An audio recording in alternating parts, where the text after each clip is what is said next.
उठो, जागो और तब तक मत रुको जब तक लक्ष्य की प्राप्ति न हो जाए। इस वचन के लिए विवेकानंद की बड़ी प्रशंसा की जाती है कि विवेकानंद ने युवाओं को सफलता का एक अद्भुत सूत्र प्रदान किया है। अब ये वाक्य विवेकानंद का कोई निजी उत्पाद तो था नहीं।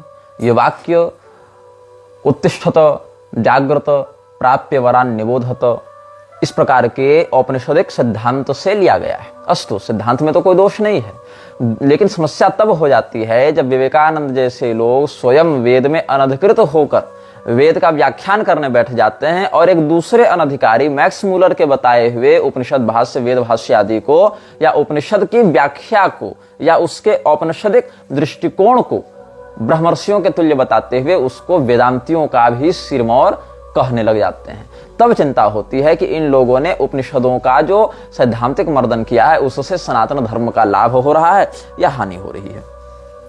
विवेकानंद के विषय में हम पिछले दोनों भागों में आपको संकेत कर चुके हैं कि इस व्यक्ति की मानसिकता कैसी थी। विवेकानंद जिस समय गुवाहाटी आया था, कामाख्या मंदिर में भी आया। लक्ष्मीकांत शर्मा इत्यादि उस समय यहाँ के पंडा परिवार से थे जिसने विवेकानंद का आतिथ्य सत्कार किया था। आप कामाख्या आएंगे, मल्टी लेवल पार्किंग का यहाँ पर है बिल्डिंग, और वहां से आगे बढ़ेंगे बगलामुखी मंदिर की ओर। जब आप दाहिने मुड़ेंगे तो कुछ होटल्स हैं और उसके ठीक आपकी सड़क के दाहिनी ओर केदार भगवान का मंदिर है। उसके बाहर विवेकानंद की प्रतिमा लगी हुई है स्मारक के रूप में, और वहां पर उसकी बड़ी सुंदर प्रशंसा में बड़ी सुंदर शिलालेख लगे हुए हैं, क्या क्या बातें की हुई हैं। तो विवेकानंद कामाख्या आया था, दर्शन इत्यादि सब किया, 2-4 दिन रहा भी, और उस समय विवेकानंद को हो गया बुखार। जब बुखार हो गया, बीमार पड़ गया, बाद में गुवाहाटी में जाकर रुका था अन्यत्र, कामाख्या के शिखर पर तो मतलब नील पर्वत पर तो नहीं रुका था। तो वहां पर उसके व्यवस्था के लिए कॉटन कॉलेज गुवाहाटी का एक प्रोफेसर नियुक्त था जिसका नाम था पद्मनाथ। पद्मनाथ सैद्धांतिक सनातनी मूल्यों का प्रसारक अपने आप को मानता था और यज्ञोपवीत आदि से भी युक्त था पारंपरिक रूप से। तो उसने विवेकानंद और अपने संस्मरणों को व्यक्त करते हुए एक पुस्तक लिखी थी, रामकृष्ण विवेकानंद प्रसंग। रामकृष्ण विवेकानंद प्रसंग नाम से उसने एक पुस्तक लिखी थी, और इस पुस्तक में विवेकानंद से जुड़े हुए बहुत से रहस्यों को उसने प्रकाशित किया है जो आम जनमानस नहीं समझ पाता। तो पद्मनाथ ने क्या किया, जब विवेकानंद के सामने आया था तो उसने देखा कि विवेकानंद ने देखा कि वो जनेऊ बदलते हुए कुछ पढ़ रहा है। उस समय यज्ञोपवीत परिवर्तित कर रहा था वो। विवेकानंद अपना लेटा हुआ है, बुखार से ग्रस्त है, और सामने पद्मनाथ अपना नहा धो के जनेऊ बदल रहा था। साथ में रह रहे थे ना उस समय, तो जनेऊ बदल रहा था और पढ़ रहा था यज्ञोपवीतम परमम पवित्रम। तो विवेकानंद ने कहा कि तुम ब्लाइंड ऑर्थोडॉक्स हो, तुम अंधे विश्वासी हो, अंधविश्वासी हो, अंधे रूढ़िवादी हो। तो ये तो एक सामान्य अपना कुलधर्म निभा रहा है व्यक्ति, लेकिन विवेकानंद को ये बात पसंद नहीं आई। उसने कहा अरे तुम तो रूढ़िवादी हो, अंधविश्वासी हो, और ये जो तुम्हारे शरीर में पवित्र धागा है ये तुम्हारा भी नहीं, ये तो फारसियों से उधार लिया हुआ है। This after seeing Padmanath, Swami ji pinpointing blind orthodoxy commented that this sacred thread on your body has been mortgaged from the Parsis। Padmanath बोला कि ये कैसे हो सकता है, वेदों में इसका उल्लेख है, हमारा वैदिक विधान से यज्ञोपवीत हुआ है, वेद मंत्र इत्यादि का प्रयोग करते हैं, और हम तो वेद मंत्र का प्रयोग करके ही ये पवित्र यज्ञोपवीत धारण कर रहे हैं। तो जब इस यज्ञोपवीत को पवित्र यज्ञोपवीत को यज्ञोपवीतम परम पवित्रम इस मंत्र से पुष्ट किया गया, अभिमंत्रित किया गया, तो फिर ये कैसे फारसियों का हो सकता है विषय, ये तो वैदिक विषय हो गया। तो इसीलिए स्वामी क्या कहता है, ये पद्मनाथ ने कहा, how can it be because Veda mantram was recited while installing the sacred thread and in that mantra the word yajnopavita is clearly mentioned. तो स्वामी कहता है विवेकानंद की प्लीज रीड दैट मंत्र, पढ़ो फिर से। तो पद्मनाथ का यज्ञोपवीतम परम पवित्रम प्रजापति सहजम पुरस्ताद, ये सब जो श्रुति है उसको पढ़ा। तो कहा देखो, सी दिस मंत्राज इंटरपोलेशन, देखो ये मंत्र ही नकली है, मंत्र ही प्रक्षिप्त है। This mantra's rhythm and its words are modern in nature, इस मंत्र की प्रवृत्ति और इसके शब्द मॉडर्न है नेचर में। लेकिन विवेकानंद को उपनिषदों का ज्ञान ही नहीं था, विवेकानंद को उपनिषदों के व्यापक शब्द विन्यास का ज्ञान नहीं था। उपनिषदों में बृहदारण्यकोपनिषद की जो शैली है वही शैली क्या किनोपनिषद की है? नहीं है। क्या छांदोग्योपनिषद की जो शैली है वही शैली ईशावास्योपनिषद की है? नहीं है। लेकिन क्या इनमें से कोई भी उपनिषद अप्रामाणिक है? नहीं है। वैसे ही श्री राम रहस्योपनिषद की शैली, मुक्तिकोपनिषद की शैली या संन्यासोपनिषद की शैली क्या एक समान है? नहीं है। क्या नृसिंहतापनीयोपनिषद या महानारायणोपनिषद या आप इधर देखें तो पाशुपत ब्रह्मोपनिषद, क्या इनकी शैली समान है? नहीं है। लेकिन क्या ये अप्रामाणिक है? नहीं, ये बिल्कुल विशुद्ध प्रामाणिक है। अथर्व शीर्षों में आप देख लीजिए, जो गणपति अथर्व शीर्ष की शैली है और जो शिव अथर्व शीर्ष की शैली है, क्या दोनों समान है? नहीं है। शिव अथर्व शीर्ष की शैली राम तापनीयोपनिषद के साथ जुड़ जा रही है बहुत अंशों में। यो वै रुद्रस्य भगवान या यो वै स रामचंद्र सवै विष्णु हो तस्मै नमो नमः, इस प्रकार से जो शैलियां हैं वो इसमें रुद्र अथर्व शीर्ष की शैली राम तापनीयोपनिषद से मिलती है, लेकिन गणेश अथर्व शीर्ष से नहीं मिल रही है। तो क्या ये अप्रामाणिक हो गए? बिल्कुल नहीं। विवेकानंद को वैदिक साहित्य के शब्द विन्यास का भी बोध नहीं था, तो उसने कह दिया कि ये तो मंत्र ही प्रक्षिप्त है, इंटरपोलेशन है, ये तो मिलावट कर दी किसी ने।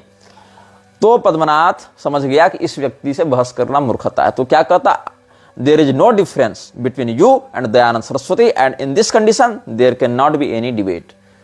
तुम्हारी और दयानंद सरस्वती की मानसिकता में, तुम्हारे लक्षण में कोई अंतर नहीं है, इसलिए तुमसे बहस करना बेकार है, यहां कोई वार्ता ही नहीं हो सकती। अब यज्ञोपवीतम परमम पवित्रम का तो लौगाक्षी गृह सूत्र में वर्णन मिलता है उसके विधान का, पारस्कर गृह सूत्र में भी इन सभी मंत्रों का संकेत प्राप्त होता है, बौधायन गृह सूत्र में भी, जहां जहां यज्ञोपवीत का विषय मिलेगा वहां इस मंत्र का संकेत प्राप्त होगा। तो श्रुत्युक्त मंत्र है, तभी तो श्रुति कल्प ग्रंथ उसका वर्णन कर रहे हैं।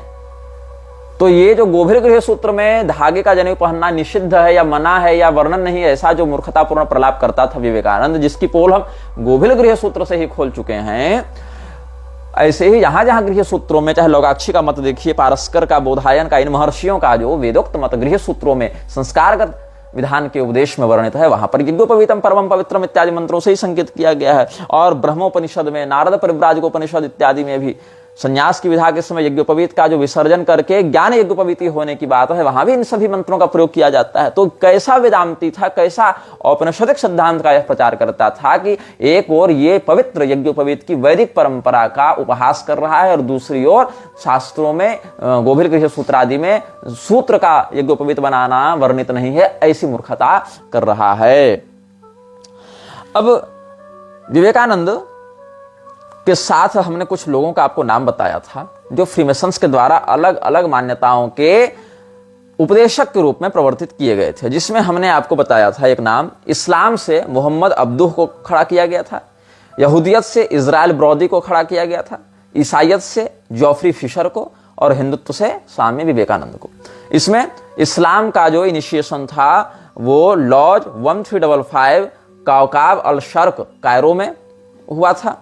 जो यहूदियत का था, यहूदी लोगों का जो इनिशिएशन किया गया था वो Duke of Sussex lodge number 48 Melbourne से किया गया था। जो ईसाइयत की इनिशिएशन थी वो old Reptonian lodge number 3725 London, और anchor and hope lodge bro Narendranath Datta उर्फ 234 था, एंकर एंड होप 234 था, 234 वहां से उसको इनिशिएट किया गया था ब्रो नरेंद्रनाथ दत्त को, जो बाद में स्वामी विवेकानंद के नाम से प्रचलित होने लगा। इन सभी चारों लोगों के चित्र और चारों लोगों के सामान्य विवरण, उनका पंथ, उनका नाम और उनका इनिशिएशन करने वाला लॉज और उनका फोटो, ये सब हम आपको स्क्रीन पर दिखा देंगे। इसमें विवेकानंद की मृत्यु 1902 ईस्वी में हो गई थी, और जो मोहम्मद अब्दू था, ब्रदर ये सब लगाते हैं ना अपने नाम के आगे, ये इजिप्शियन था, कायरो में इसको इनिशिएट किया गया था, मिस्री था, और ये मरा कब था 1905 ईस्वी में, और इसको 1899 ईस्वी में इजिप्ट का ग्रैंड मुफ्ती भी कहा गया था, उस उपाधि के रूप में इसको इनिशिएट किया गया था। तो डेमस्कस में विवेकानंद का एक मैसोनिक लेक्चर डिलीवर किया गया था दमस्कस में। ये कहां छपा था? शिकागो ट्रिब्यून में 15 नवंबर 1893 ईस्वी को ये छपा था। इसका भी चित्र हम आपको सार्वजनिक स्क्रीन पर दिखा देंगे किसी समय। इसमें क्या छपा है? Hindu monk lectures on the characteristics of the human soul to establish schools in Damascus. Swami Vivekananda, the Hindu monk, gave his 4th lecture at the Masonic Temple yesterday for the purpose of raising funds with which to establish schools among the poor of Damascus. His subject was the characteristics of the human soul as viewed through Indian philosophy. There never was a time, he said, when the creation did not exist. The soul of a human being always existed. If a new soul were created, the equilibrium of nature would be thrown out of balance and annihilation would result. Human souls are simply inhabiting certain bodies for the time being. God could not be partial by creation of some souls to be eternally happy or others to be eternally miserable. The present is only the line of demarcation between the past and the future. इस प्रकार की कुछ बातों को यहाँ पर report किया गया है शिकागो ट्रिब्यून 15 नवंबर 1894 ईस्वी में, जो विवेकानंद का दमस्कस में भाषण हुआ था। अब ये दमस्कस गया, दमस्कस में भाषण दिया, इन सभी बातों को आज के इतिहास में उतने व्यापकता से पढ़ाया नहीं जाता है कि कब गया, कैसे हुआ, इसके विषय में बस शिकागो वाली बात को, जो धर्म संसद वाली बात, विश्व धर्म संसद जिसको ये लोग कहते हैं, वर्ल्ड पार्लियामेंट ऑफ रिलीजन्स या वर्ल्ड रिलीजन पार्लियामेंट, तो ये इन सभी बातों को ही केवल ग्लोरीफाई किया जाता है, लेकिन इसके अलावा ये जहां जहां गया उसको मुख्य धारा में नहीं बताया जाता, नहीं पढ़ाया जाता, उन पर चर्चा भी लोग नहीं करना चाहते, क्योंकि इन सब चर्चाओं के बाद रहस्य खुलने प्रारंभ होंगे कि वहां क्यों गया, वहां किन लोगों से मिला, किन लोगों ने इसको एकोमोडेट किया, किन लोगों ने इसको खिलाया पिलाया ठहराया पैसा दिया। इन सब बातों पर जब चर्चाएं होंगी तो रहस्य खुलेंगे। इसीलिए केवल कह दो विवेकानंद एक बहुत महान व्यक्ति था, उसने जो कहा वह करो, और उसने कहा कि उठो जागो और मत रुको जब तक लक्ष्य की प्राप्ति न हो जाए, और उसने हिंदू धर्म का प्रचार किया और तुम उसी में लहालोट हो गए कि अरे बहुत अच्छा आदमी था। अरे भाई, इस अच्छे आदमी के पीछे क्या क्या अच्छाइयां थी, जरा उसकी भी तो हम चर्चा कर लें। तो विवेकानंद के विषय में हम चर्चा कर रहे हैं। विवेकानंद शाकाहारी नहीं था, सब जानते हैं। मछली और मांस खाता था, मटन खाता था, सब जानते हैं। और यह बात बहुत अधिक आश्चर्यजनक भी नहीं है, क्योंकि बंगाल में लगभग हर वर्ग का व्यक्ति मांसाहारी है। बहुत कम मात्रा के बंगाली ही कुछ चैतन्य महाप्रभु के या गौड़ी संप्रदाय के ही अनुयायी, जिसमें इस्कॉन को हम नहीं जोड़ेंगे। इस्कॉन इज नॉट गौड़ी संप्रदाय, ISKCON is not the followers of Chaitanya Mahaprabhu. ISKCON is an NGO which hijacked the ideology of Chaitanya Mahaprabhu and is an offspring institution of Gaudiya Sampradaya, and which was registered as Gaudiya Math and later Prabhupada rebranded it as ISKCON। इतना ही है। और स्वयं को हिंदू भी मानने से इस व्यक्ति ने मना कर दिया। ये ISKCON के विषय में बहुत पहले बता चुके हैं। खैर, तो जो विवेकानंद का मांसाहार करना है, चूंकि बंगाली पृष्ठभूमि से आते थे और बंगाल में मांसाहार की प्रवृत्ति एक सामान्य प्रवृत्ति के रूप में देखी जाती है, जो कि हम गलत ही मानते हैं, लेकिन फिर भी प्रवृत्ति तो प्रवृत्ति है। तो इसने व्यापक मात्रा में मांसाहार का प्रयोग किया था और इसका पारिवारिक पृष्ठभूमि इसकी जो थी वह भी मांसाहारी ही रही है। Complete works of Swami Vivekananda में विवेकानंद का एक रिमार्क नोट किया गया है। About vegetarian diet I have to say this, first my master was a vegetarian, but if he was given meat offer to the goddess he used to hold it up to his head. The taking of life is undoubtedly sinful, but so long as vegetable food is not made suitable to the human system through process in chemistry, there is no other alternative but meat eating. In the same statement, Vivekananda further adds, but the forcing of vegetarianism upon those who have to earn their bread by laboring day and night is one of the causes of the loss of our national freedom. Japan is an example of what good and nourishing food can do. Vivekananda के अनुसार भारत के लोगों की गुलामी इसीलिए है क्योंकि भारत के लोग शाकाहारी हैं। आप इस शब्द पर गौर करेंगे, भारत अंग्रेजों का गुलाम क्यों है विवेकानंद के अनुसार? क्योंकि भारत के लोग शाकाहारी हैं। कोई लॉजिक है इन दोनों बातों?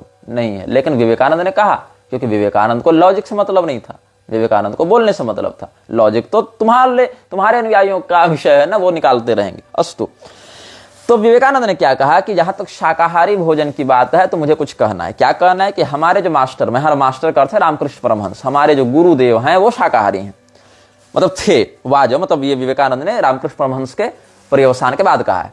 तो हमारे जो मास्टर रहे वो तो रहे शाकाहारी, लेकिन भगवती कालिका को जहां बलिदान दिया जाता था तो बलिदान का जब मांस उनको प्रस्तुत किया जाता था तो उसको उठाकर माथे से लगाते थे, ग्रहण नहीं करते थे लेकिन प्रणाम करते थे। तो ऐसी स्थिति में कामाख्या इत्यादि में भी हम लोग क्या अनुशासन करते हैं? रसग्रहण, दर्शन और घ्राण, तीन विधान से ऐसे प्रसाद को ग्रहण किया जाता है जो आपकी प्रवृत्ति के विरुद्ध हो। मतलब यदि ऐसी स्थिति में कोई ऐसा प्रसाद प्राप्त हो रहा हो जो हमारे लिए जो आचार विहित है उसमें अग्राह्य कोटि का हो, तो प्रसाद होने मात्र से हम देखकर उसको ग्रहण करेंगे। दृष्टि मात्र से हमने ग्रहण कर लिया, प्रणाम कर लिया, या उसके आने वाले गंध को ग्रहण कर लिया, तो क्या होता है कि अगर पूर्णतया प्रवृत्ति विरुद्ध है तब केवल देखकर प्रणाम कर लेंगे, माथा झुका लेंगे। अगर वह अल्पग्राह्य कोटि का है प्रवृत्ति के अनुसार तो सूंघ कर ग्रहण कर लेंगे, उसके घ्राण माध्यम से उसको ले लेंगे। और अगर ग्राह्य कोटि की प्रवृत्ति में है तब उसको भक्षण कर लेंगे। ये 3 प्रकार से प्रसाद को ग्रहण किया जाता है।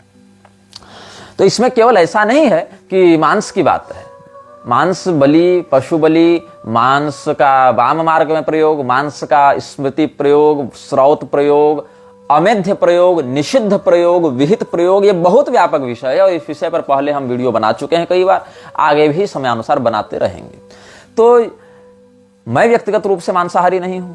लोग मुझे कह रहे हैं कि तू तो मांस खाने वाला, श्मशान में मुर्दों से रमण करने वाला तांत्रिक है, कुछ भी लोग कहते रहते हैं। एक व्यक्ति कह रहा था कि तुम मेकअप करके कैमरे के सामने आते हो। अरे कैमरा के सामने रहे या कैमरा के बाद रहे, मेकअप तो हम कभी करते ही नहीं, तिलक इत्यादि करते हैं केवल। विवेकानंद तो वो भी नहीं करते, दिखा गया था तिलक इत्यादि।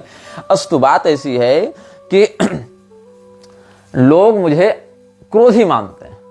क्रोधी नहीं है, ऑफ कैमरा हम बहुत बढ़िया व्यवहार करते हैं लोगों से, बस कैमरा ऑन होने के बाद हमारी खोपड़ी घूम जाती है लोगों के अत्याचार और अधर्म को देखकर।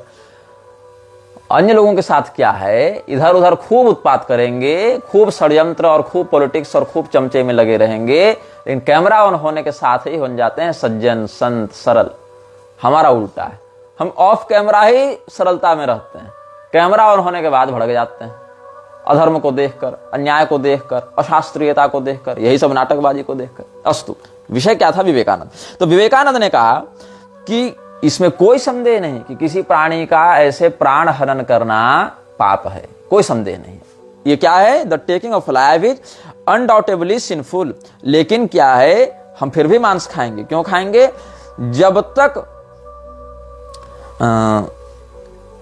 भोजन, शाकाहारी भोजन, but so long as vegetable food is not made suitable to the human system through process in chemistry, there is no other alternative but meat eating.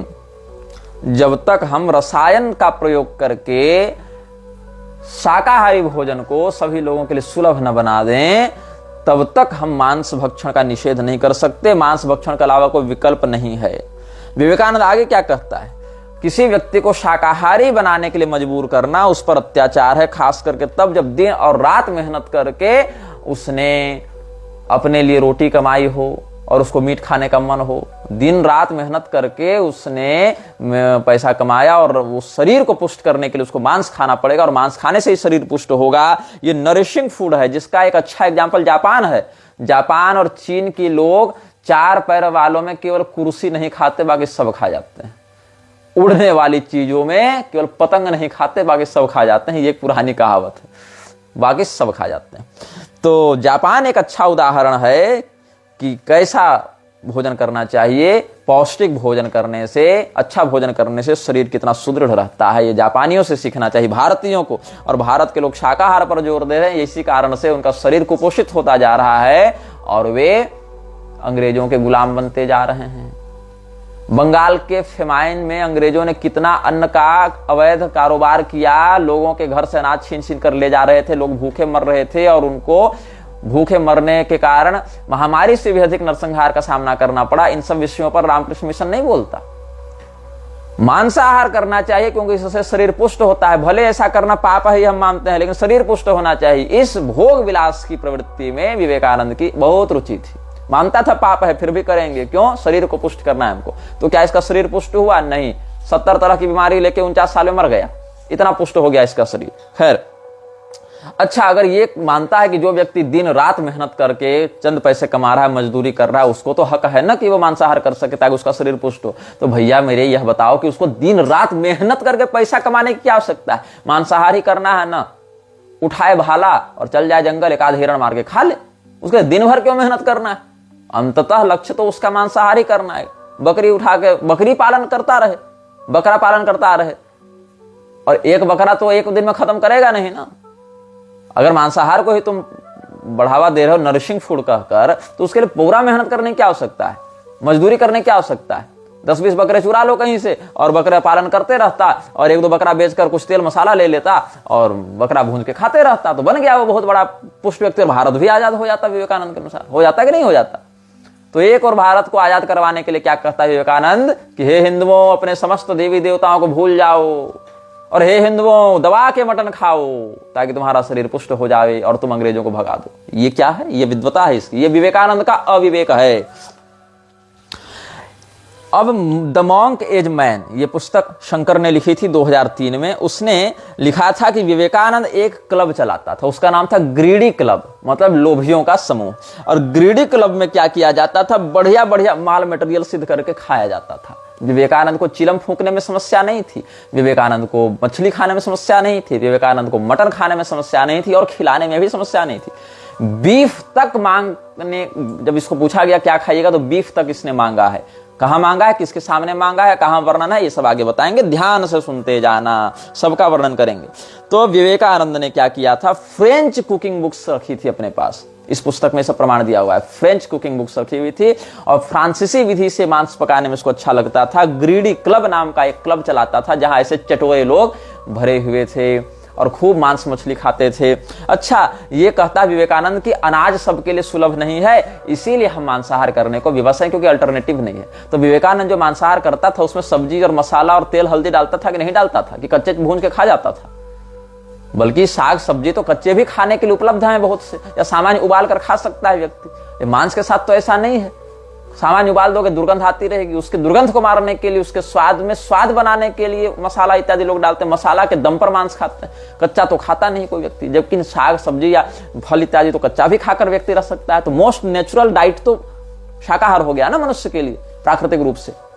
लेकिन विवेकानंद का हट था कि नहीं नहीं, शाकाहार करने से तो शरीर दुर्बल हो जाता है, इसलिए जम के मांसाहार करो। और ये बात हम नहीं कर, ये बात bro Narendranath Datta, which was initiated by freemasonry and who is known as Swami Vivekananda between you morons, उसका ये दावा था।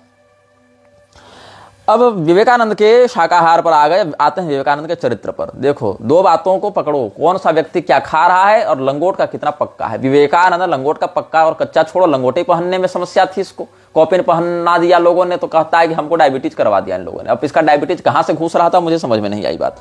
खैर, इसकी बहन ने जब आत्महत्या की थी जोगेंद्रवाला ने, तो जोगेंद्रवाला ने जब आत्महत्या की थी तो विवेकानंद ने जोगेन महाराज को कहा था कि तुमको पता है कि हम लोग जो दत्त परिवार से आते हैं वो इतना अधिक टैलेंटेड क्यों हैं, इतने अधिक प्रतिभाशाली क्यों हैं? क्योंकि हमारे परिवार में आत्महत्या का एक इतिहास रहा है। हमारे परिवार में इतनी अधिक आत्महत्याएं हुई हैं कि हम लोग बहुत ज्यादा इंटेलेक्चुअली एडवांस्ड हो गए। बताओ, जो व्यक्ति पारिवारिक रूप से आत्महत्या के इतिहास से ग्रस्त है उसका परिवार अवसाद से घिरा रहेगा, मानसिक रूप से कमजोर बना रहेगा कि वो इंटेलेक्चुअल हो जाएगा। मतलब इसका मानना है कि जिसके परिवार में आत्महत्याओं का इतिहास अधिक रहता है उसका परिवार अधिक बुद्धिजीवी होता है, अधिक प्रखर दिमाग का होता है। तो क्या कहता है, do you know why we Dattas are so talented in our thinking? Ours is a family with a history of suicides. There have been many in our family who have taken their own lives. We are eccentric. We do not think before we act. We simply do what we like and do not worry about the consequences. मतलब विवेकानंद परिणाम को सोचे बिना कार्य करने में यकीन रखता था, विश्वास रखता था। और शास्त्रकारों ने, नीतिकारों ने, प्रबुद्धजनों ने इसको अविवेक का लक्षण बताया है। सहसा विदधीत न क्रियाम विवेकः परमापदां पदं वृणुते विमृश्य कारणं गुणलुब्धा स्वयमेव संपदः। ये हमारे नीतिकारों ने कहा, ये हमारे पूर्वजों ने बताया, सिद्धांत दिया। बिना सोचे विचारे किसी कार्य को करने से समर्थ व्यक्ति के जीवन में भी बड़ी बड़ी आपदाएं आ जाती हैं, लेकिन जो सोच विचार कर पूर्वापर चिंतन करके निर्णय लेता है, ऐसे सद्गुणी धैर्यवान पुरुष के जीवन में संपदा, सुख, यश स्वयं आने लग जाते हैं। तो क्या कहा हमारे नीतिकारों ने, सहसा विदधीत न क्रियाम अविवेकः परमापदां पदम।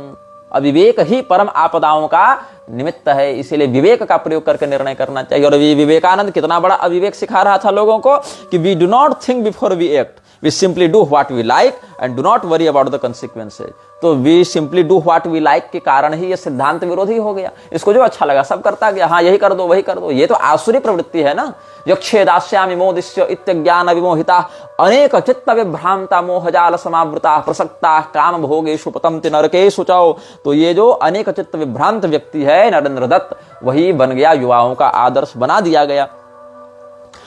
अब विवेकानंद जब मरा था 39 साल की उम्र में, तो उसको कितनी सारी बीमारियां थी उसका एक विवरण सामान्य देते हैं। माइग्रेन था, टॉन्सिलिटिस थी, डिप्थीरिया, अस्थमा, टाइफाइड, मलेरिया और अलग अलग प्रकार के बुखार होते रहते थे, liver problems, indigestion, gastroenteritis, bloating, dysentery, diarrhoea, abdominal pain, gallstone, lumbago, neck pain, Bright's disease जो नेफ्रिटिस भी कहलाता है, kidney problem, dropsy, albuminuria, blood shot eyes, loss of vision in his right eye, insomnia और कम अवस्था में बाल पक जाना, न्यूरास्थेनिया, फैटिग, अत्यधिक चक्कर आना, sea sickness, sun stroke, diabetes and heart problems. अब इसमें बहुत सी बीमारियां जैसे सिकनेस इत्यादि जो है, सन स्ट्रोक इत्यादि पारिस्थितिक होते हैं, समुद्र यात्राओं के कारण होता है, बहुत धूप में रहने के कारण होता है, ये सब पारिस्थितिक है। या बहुत कुछ गंदे परिवेश इत्यादि कारण किसी को भी हो सकते हैं, जैसे मलेरिया, टाइफाइड इत्यादि, अशुद्ध भोजन से और मच्छरों के आतंक से ये सब हो जाते हैं। तो ये सब नहीं, लेकिन बहुत कुछ ऐसी बीमारियां हैं जो अशुद्ध खान पान के कारण, जो असंयमित जीवन शैली के कारण, चेन स्मोकिंग के कारण, दमे का मरीज है लेकिन गांजा इसको फूकना है, ब्लोटिंग का मरीज है लेकिन मटन दबा के खाना है, स्वयं को महापुरुष भी बताना है।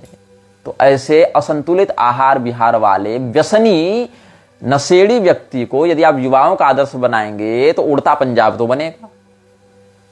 तो इस स्थिति में बीमारी देखो किसी को हो सकती है, बहुत प्रकार की बीमारियां सबके शरीर में होती हैं। शरीरम व्याधि मंदिरम कहा, शरीर तो मंदिर है बीमारियों का, बीमारियों का अड्डा हो गया है शरीर, बीमारियों का केंद्र हो गया है शरीर।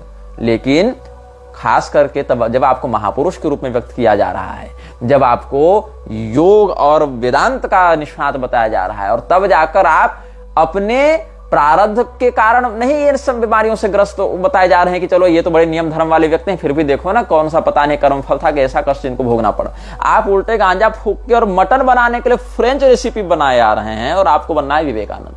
और फिर बीमारी पड़ने पर क्या कहते हैं, वन हैज टू डाई, सब मरना सबको है, तो हम भूखे काहे मरे, it is better to wear out than to rust out. ये इसकी भाषा शैली है, मरना है तो मरेंगे, लेकिन दबा के मटन खाएंगे तब मरेंगे। अब ये तो हो गया इसका आहार। अब आहार शुद्धो चित्त संशुद्धि ही, आहार की शुद्धि से चित्त की शुद्धि होती है। अब आहार ही इतना गड़बड़ है तो चित्त कितना गड़बड़ होगा ये सोच सकते हो। तो अब हम आते हैं विवेकानंद के चारित्रिक पक्ष पर, और ये बहुत गंभीर दावा होने वाला, और सारा रेफरेंस देके, सारा प्रमाण देके हम बात करेंगे आपसे। तो एक व्यक्ति ने बड़ा गंभीर रिसर्च किया है जिसका नाम है नरसिंह प्रसाद। नरसिंह प्रसाद शिकागो गया था जहां पर विवेकानंद ने भाषण दिया, और वेस्टर्न ओरेगन स्टेट कॉलेज में इसने एडमिशन लेकर शिकागो यूनिवर्सिटी के तहत बहुत कुछ कार्य भी किया है, और उसके जो लेटर्स हैं, जो रिसर्चेज हैं, वो शिकागो यूनिवर्सिटी के लाइब्रेरी में भी उपलब्ध हैं, आप वहां पर देख सकते हैं। किसका रिसर्च पेपर, नरसिंहा पी सिल, नरसिंह प्रसाद सिल, इसकी जो रिसर्च थ्योरी है विवेकानंद और महिलाओं को लेकर, विवेकानंद का महिलाओं के प्रति क्या व्यवहार या क्या विचार था उसको लेकर। तो वेस्टर्न ओरेगन स्टेट कॉलेज से इसने ये सब कार्य किया था, और लाइब्रेरी ऑफ शिकागो यूनिवर्सिटी में ही ये सब आपको डॉक्यूमेंटेशन मिल जाएंगे। इसका टॉपिक है स्वामी विवेकानंदाज कॉन्सेप्ट ऑफ वुमेन। अब इसने इस रिसर्च को करने के लिए जिन पुस्तकों का आश्रय लिया, उन मूल पुस्तकों से हम आपको रेफरेंस देना प्रारंभ करते हैं, कि ऐसा थोड़ी कि नरसिंह प्रसाद ने लिख दिया तो मान ले। नरसिंह प्रसाद ने जो लिखा, उसको लिखने के लिए नरसिंह प्रसाद ने विवेकानंद के किन ऑथेंटिक बुक्स का या साहित्य का आश्रय लिया, किन पत्रावलियों का आश्रय लिया, जो विवेकानंद ने खुद चिट्ठियां लिखी हैं, उनमें से कहां से आश्रय लिया, इन सभी रेफरेंसेज को हम आपके सामने व्यक्त करते जा रहे हैं। तो ये क्या लिखता है, His fascination with the American woman was typical of the Bengali obsession with fair skin, something even his mentor Ramakrishna has exhibited often. He was disarmingly candid in a letter to a friend, having duly cautioned him to treat the letter was strictly confidential, that the American women are very beautiful, and by contrast, even the prettiest women of our country will look like a black owl there. Vivekananda को गोरी चमड़ी से बड़ा प्रेम था। विवेकानंद के mentor Ramakrishna भी काले लोगों की अपेक्षा गोरे लोगों को अधिक पसंद करते थे, ऐसा यहां दावा किया गया है। Something even his mentor Ramakrishna has exhibited often. अब ये जो दावा है रामकृष्ण परमहंस का गोरे लोगों के साथ ज्यादा आकर्षण होना, इसके विषय में भी एक अलग विवादित श्रृंखला चल रही है। और वो विवादित बात क्या कहती है, एक अमेरिकी कॉलेज प्रोफेसर जो 1962 में जन्म लिया था, जिसका नाम है जेफरी जॉन क्रिपाल। तो जेफरी जॉन क्रिपाल ने एक पुस्तक लिखी थी जो बड़ी विवादित थी। उस पुस्तक का नाम है कालीज चाइल्ड, मतलब काली का बच्चा। और रामकृष्ण परमहंस के जीवन से जुड़े हुए बहुत से विषयों पर उसने लिखा है। और रामकृष्ण परमहंस के जीवन से जुड़े उन विषयों को उसने जब लिखा तो ऐसी बातें लिखी जिसको सुनकर, सोचकर, समझकर आप बड़े सदमे में जा सकते हैं। और उसके लिए रामकृष्ण कथामृत का भी उसने आश्रय लिया और रामकृष्ण परमहंस के जीवन से जुड़े लोगों की पत्रावलियों का भी आश्रय लिया। जैसे रामकृष्ण परमहंस का जो कथामृत जीवन है उससे उसने एक लिया था सेक्शन, एक विषय उठाया था जिसमें वो कहा उसने कि एक प्रसन्न नाम का लड़का था जिसको रामकृष्ण परमहंस ने कहा कि तू मेरे सामने कपड़े उतार कर नंगा हो जा। और जब वो बच्चा उसके सामने नंगा हो गया तो कहा वाह क्या बच्चा है। वन डे फॉर एग्जाम्पल ही मतलब Ramakrishna asked the boy Prasanna to strip himself naked for him, whereupon Ramakrishna exclaimed what a boy, ये कहा। अब कथामृत से ही एक उसने और दूसरा विषय उठाया था कि मैं छोटे बच्चों के लिंग की पूजा चंदन और फूल से करता हूं। ये रामकृष्ण ने कहा था कि इन दैट स्टेट, एक ऐसी स्थिति में मैं पहुंच जाता हूं, I could not help but worship the little penises of boys with sandal paste and flowers. और क्या करता था, the boys penis Ramakrishna once touched or fondled in a dream-like vision, he now rubs with sandal paste in the light of day, and the laughter of the dream has been replaced by the seriousness and compulsion of the ritual act. इसका यह दावा था कि रामकृष्ण परमहंस ने एक दिन एक सपना देखा था कि एक छोटे बच्चे के लिंग की वह पूजा कर रहा है और फिर चंदन को घिसकर वो व्यक्ति उस बच्चे के लिंग को वेष्टित करता है और पूजन करता है। तो जगने पर भी वो ऐसा ही कर रहा था, एक सीरियसनेस के साथ इस रिचुअल एक्ट को करने के लिए। ये भी वहां पर दावा किया गया है। एक और दावा आप देखेंगे रामकृष्ण परमहंस कथामृत से ही, a certain person slanders me greatly, he only says that I love boys. और इस विषय को उठाकर कहा जाता है कि रामकृष्ण परमहंस पुरुषों की ओर आकर्षित होते थे, स्त्रियों की ओर नहीं। इसीलिए शारदा माई से उन्होंने मातृवत संबंध रखा, पत्नीवत संबंध नहीं रखा। यह भी एक थ्योरी बाहर निकल कर आती है, क्योंकि वो व्यक्ति समलैंगिक था और पुरुषों की ओर आकर्षित होता था। ऐसा भी दावा इस पुस्तक में किया गया।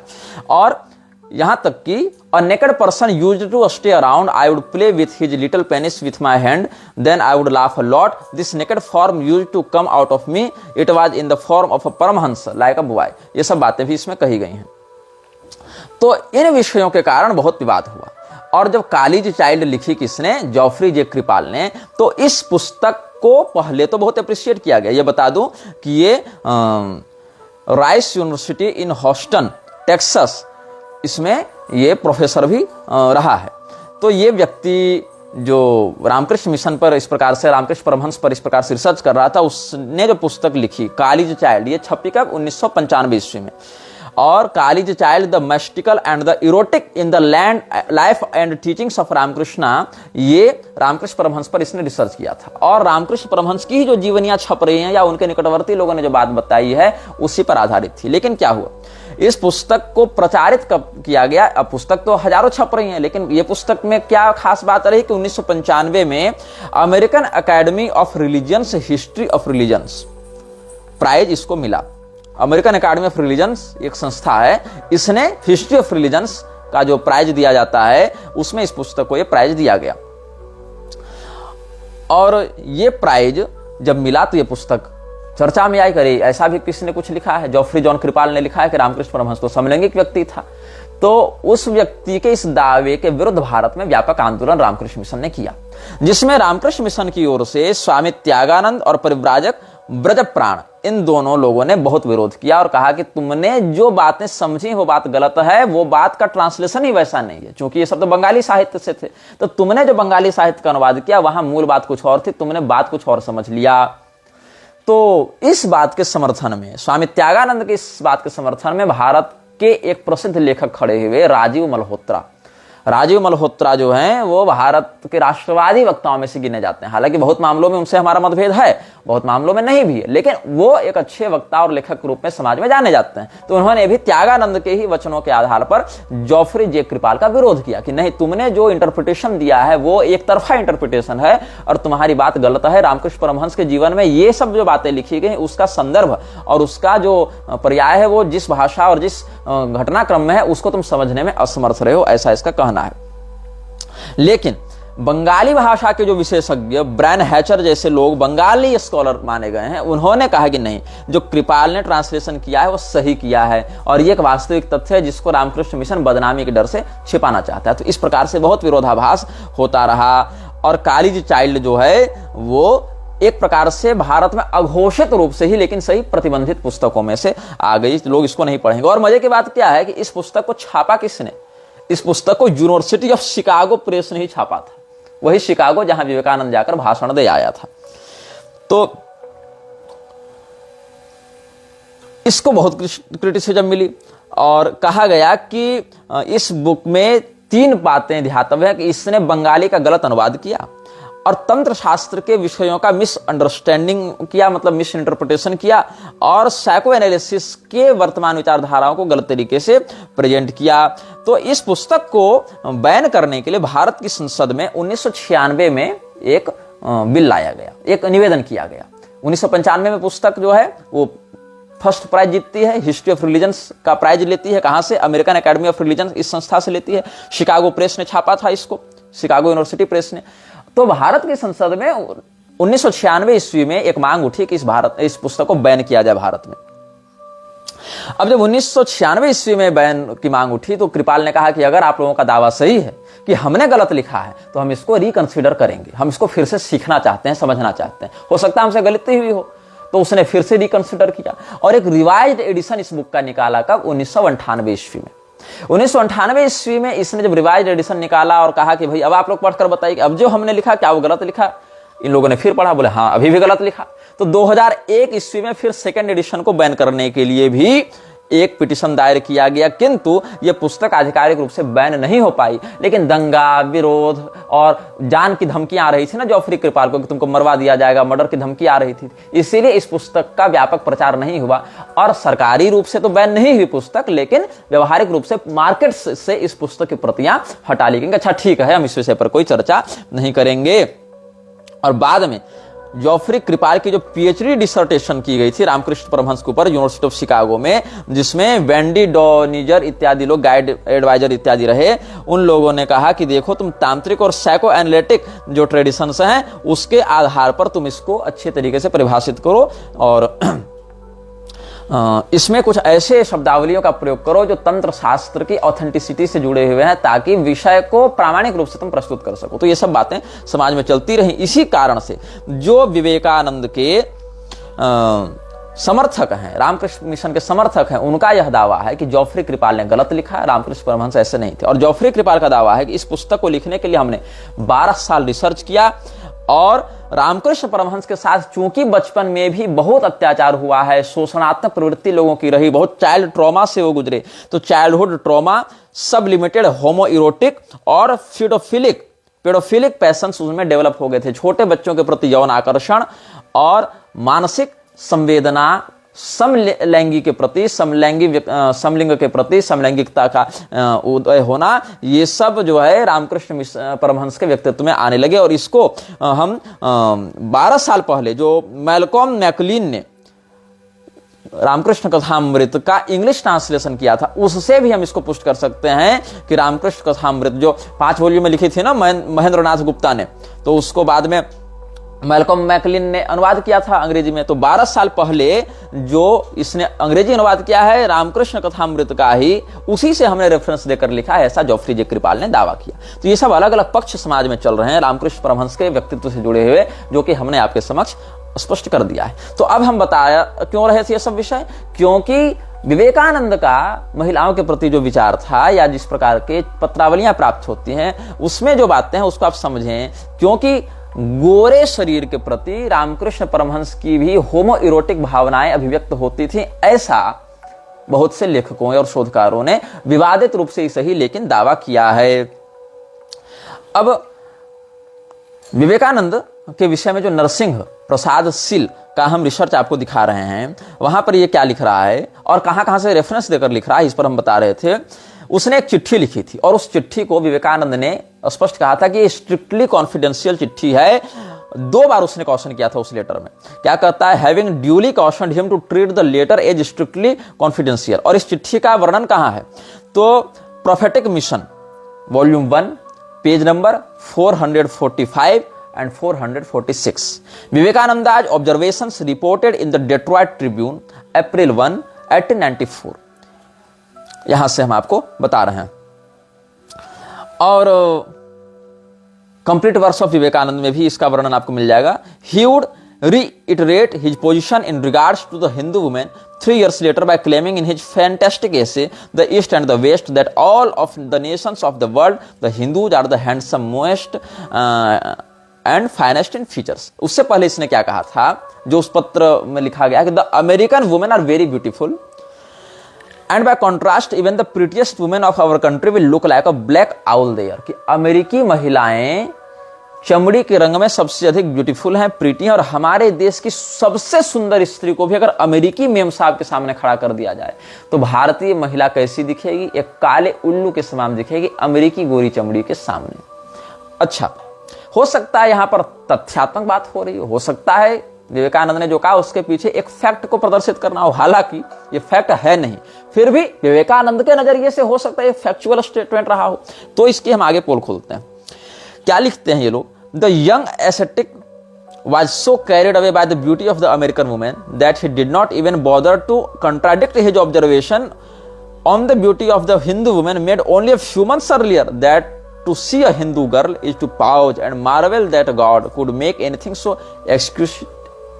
क्या कहता है विवेकानंद, 3-4 महीना पहले ही विवेकानंद ने एक बयान दिया था हिंदू महिलाओं के रूप में कि अगर तुम्हें किसी हिंदू महिला को देख लो तो मन करता है खड़ा होकर बस देखता रहूं और तारीफ करूं क्या उसकी जिसने तुम्हें बनाया। ये विवेकानंद ने कहा। तो भैया तुम तो सन्यासी हो, माद्यते प्रमदाम दृष्ट्वा, तुम सन्यासी थे इसलिए तो कहा कि भंगी का चिलम क्या, अपन सन्यासी अपन माल फूकेगा। लेकिन अभी तुम कह रहे हो कि अरे कोई हिंदू महिला को देख तो लो एक बार, ऐसा लगे क्या फुर्सत से ईश्वर ने इसको बनाया, क्या रचना बनाई है ईश्वर ने, तुम रुक कर उसको देखने के लिए, उसको घूरने के लिए वश हो जाओगे। ये मानसिकता थी विवेकानंद की। लेकिन जब अमेरिकी मेम साहब ने इसको दिखाया करे नहीं बात तो ऐसी भी होती है इधर, तो अमेरिकी मेम साहब के सामने जाकर इसने क्या कहा, करे हिंदू महिला क्या, भारतीय महिला क्या सुंदर, अरे उसकी सबसे सुंदर महिला को उठाकर भी तुम्हारे सामने रख देवे तो काली उल्लू लगेगी, तुम्हारी चमड़ी की आ गई। तो ये विवेकानंद के रिमार्क्स जो हैं वो वही थे कि सामने कोई सुंदर महिला दिख जावे तो उसको सीधे उर्वशी, मेनका, रंभा, तिलोत्तमा सिद्ध कर दो। ये विवेकानंद के विचार हमने तुमको स्पष्ट रेफरेंस के साथ बता दिए कि कहां वर्णन है। फिर हम आगे बताते हैं, इसका और भी आपको मिलेगा वर्णन, जो complete works of Vivekananda volume 7 है उसमें भी ये सब मिल जाएगा। जब 5 सितंबर 1894 को विवेकानंद ने मनमथनाथ भट्टाचार्य को लिखा था पत्र, और पत्रावली में बंगाली संस्करण भी छपा हुआ है इसका, और जो इसमें इंग्लिश ट्रांसलेशन है वो भी हम आपको बता चुके हैं। प्रोफेटिक मिशन इत्यादि में भी ये सब बातें वर्णित हैं। वेद कहते हैं संन्यासोपनिषद में कि सन्यासी को तो स्त्रियों के प्रति दृष्टिपात भी करने से बचना चाहिए, क्योंकि 2 चीज से बड़ा तगड़ा नशा होता है, एक शराब पीने से और एक स्त्रियों की सुंदरता का अवलोकन करने से। इसलिए माद्यते प्रमदाम दृष्ट्वा सुराम पीत्वा च माद्यति, सन्यासी को दोनों चीजों से, प्रमदा दर्शन से और सुरापान से दूर रहने का अनुशासन वेद देते हैं। लेकिन गांजा फूक के, मटन खा के क्या गजब बनाया ईश्वर ने तुम्हें, ऐसा कह के हिंदू महिलाओं को घूरने वाला व्यक्ति अमेरिका जाते ही पलट जाता है और कहता करे सबसे खूबसूरत भारतीय महिला को भी अमेरिकी मेम साहब गोरी मेम के सामने खड़ा कर दें तो इनकी गोरेपन के आगे तो वो काली उल्लू लगेगी, काला उल्लू के समान वो प्रतीत होगी। अब इतना ही नहीं, जो विवेकानंद पत्रावली है उसमें 1894 ईस्वी में विवेकानंद का एक पत्र संकलित किया गया है। उसमें कई संख्याएं, किसी एडिशन में लेटर नंबर 33 में भी इसका वर्णन किया गया है। जब राजा अजीत सिंह जो खेतड़ी के राजा थे उनको चिट्ठी लिखी थी विवेकानंद ने, तो इसमें क्या वर्णन है, The Swami's gratitude for the American woman was the outcome of his deep indebtedness to their generosity. Deep down at heart, he had been aware of the magnitude of love, kindness, respect, and material and moral assistance provided by them. He was quite candid in his acknowledgement in this regard to his letter to his Indian patron and disciple, Raja Ajit Singh of Khetri. क्या लिखता है, American woman, फिर exclamatory है, American woman, 100 lives would not be sufficient to pay my deep debt of gratitude to you. I have not words enough to express the depth of oriental gratitude. If the Indian oceans were an inkstand, the highest mountain of the Himalayas, the pen, the earth, the scroll and time itself, the writer, still it will not express my gratitude to you. Hindi में बात समझा देता हूं। अमेरिकी महिलाओं के प्रति अपने औदार्य को व्यक्त करते हुए राजा खेतड़ी जो हैं, खेतड़ी के महाराज शासक अजीत सिंह, उनको एक चिट्ठी लिखी थी 1894 में। किसने? विवेकानंद ने। कि अमेरिका की महिलाओं ने हमसे जो उदारता का, सम्मान का, प्रेम का, स्नेह का, सहयोग का व्यवहार किया है, भावनात्मक रूप से भी और सामग्री अकोमोडेशन से भी, हम उनका कर्जा कभी नहीं उतार सकते। अमेरिकी महिलाओं का कर्ज तो हम 100 साल में भी नहीं, 100 जन्मों में नहीं उतार सकते। अगर पूरे हिंद महासागर को हम स्याही में बदल दें, पूरा हिंद महासागर ही दवात बन जाए, स्याही में बदल दें, देखना इसके कवि कुशलता को देखना, विवेकानंद के कल्पना शक्ति का तुम आनंद लो। ये लिखता है, if the Indian ocean were in inkstand, the highest mountain of the Himalayas, the pen, the earth, the scroll and time itself the writer, still it will not express my gratitude to you American women's. अगर पूरे हिंद महासागर को हम स्याही में बदल दें, अगर हिमालय पर्वत को मतलब हिमालय पर्वत जितना विस्तृत है उससे बने स्याही को हम हिंद महासागर जितने बड़े पात्र में रख दें, यह अर्थ है उसका। मतलब हिमालय पर्वत से स्याही बना लें, उतना स्याही का ढेर हो, उतना काजल का ढेर हो जिससे हम स्याही बना लें, और फिर हिंद महासागर जितने बड़े दवात में रख दें, और पृथ्वी को ही कागज बना दें। साथ ही साथ यहां पर तो द पेन लिखा है, हाईएस्ट माउंटेन ऑफ हिमालयाज, ये भी एक भाव यहां दिख रहा था कि हिमालय जितनी बड़ी मेरी कलम हो और हिंद महासागर जितना बड़ा दवात, जितनी बड़ी दवात हो, और पृथ्वी जितना बड़ा पेपर हो, और लिखने वाला स्वयं समय हो, तब भी हे अमेरिकी महिलाओं, हम तुम्हारे किए उपकार का बदला नहीं चुका सकते। अब सोचो कितनी सुंदर बात कही, लेकिन ये बात भी चुराई हुई है। असित गिरि समं स्यात् कज्जलम सिंधु पात्रे, सुरतरुवर शाखा लेखनी पत्र मुर्वी, लिखति यदि गृहीत्वा शारदा सर्वकालम, तदपि तव गुणानामीश पारन्न याति। पुष्पदंताचार्य जी शिव महिम्न स्तोत्र में भगवान महादेव के लिए बात कहे हैं। असित गिरि समं स्यात् कज्जलम सिंधु पात्रे, जो कज्जल है वो पर्वत के समान हो जावे और सिंधु रूपी पात्र में रख दिया जावे। सुरतरुवर शाखा लेखनी पत्र मुर्वी, और कल्प वृक्ष की शाखाएं कलम बन जावे और पूरी पृथ्वी पत्र बन जावे। और ऐसे अनंत तुल्य संसाधनों से अनंत सामर्थ्यशालिनी भगवती सरस्वती अगर बैठकर आपके गुणों का कीर्तन करना चाहें, आपके सद्गुणों का वर्णन करना चाहें, तो भी ये महादेव जी आपके गुणों का वर्णन करके समाप्त नहीं किया जा सकता। ये हमारे यहाँ का शिव महिम्न स्तोत्र का श्लोक है, और ये विवेकानंद वहां से सारे के सारे दिव्य भाव उठाकर कहा छाप दिया, हे अमेरिकी महिलाओं, हम इस प्रकार के दिव्य संसाधनों से युक्त होकर भी तुम्हारे उपकार का बदला नहीं चुका सकते, तुम्हारी प्रशंसा नहीं कर सकते। मतलब इतना अनंत गुण तुम्हारे अंदर भरा हुआ। इन वृक्ष कन्याओं की चापलूसी में विवेकानंद ने शिव महिम्न स्तोत्र का श्लोक उठाकर चेप दिया, और ऐसा भाव व्यक्त करके खेतड़ी के राजा को चिट्ठी भी लिख दी। समझ रहे हो विवेकानंद का लेवल? यह वीडियो जल्द ही हटा दिया जा सकता है। कृपया थर्ड पार्टी ऐप्स का उपयोग करके डाउनलोड करें। आप इस वीडियो को अपने चैनल पर फिर से अपलोड भी कर सकते हैं।